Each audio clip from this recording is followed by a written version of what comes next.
Oliver Wendell Holmes, jurist and eugenicist. Oliver Wendell Holmes Jr. served on the United States Supreme Court for 29 years. Justice Holmes wrote many landmark opinions, particularly on the defense of free speech. A stain on his distinguished reputation was his adamant belief in the eugenics movement. These views were on public display in his majority opinion in Buck v. Bell. Buck v. Bell was a 1927 case involving forced sterilization laws.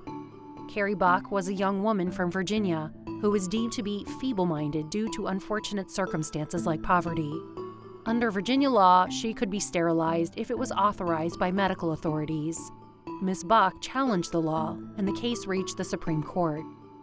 In one of the most famous lines of a judicial opinion, Justice Holmes forcefully advocated for these types of laws.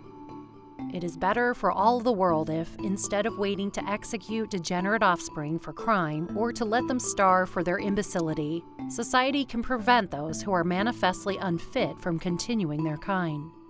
The principle that sustains compulsory vaccination is broad enough to cover cutting the fallopian tubes. 3 generations of imbeciles are enough. Even his colleagues on the court found these words to be harsh, but only one of them officially dissented. The idea of superior and inferior races was widely considered to be scientifically proven at the time. Eugenics was named by Francis Galton, who proposed that certain races and types of people were naturally inferior, and society should actively work to gradually eliminate them and promote genetically superior people instead. Dr. Oliver Wendell Holmes Sr., Justice Holmes' father, was not only an early proponent of eugenics, but had already produced his own scholarship on ideal breeding. Dr. Holmes believed that crime and poverty could be improved or eliminated by a society that actively controlled the population growth of naturally deficient people.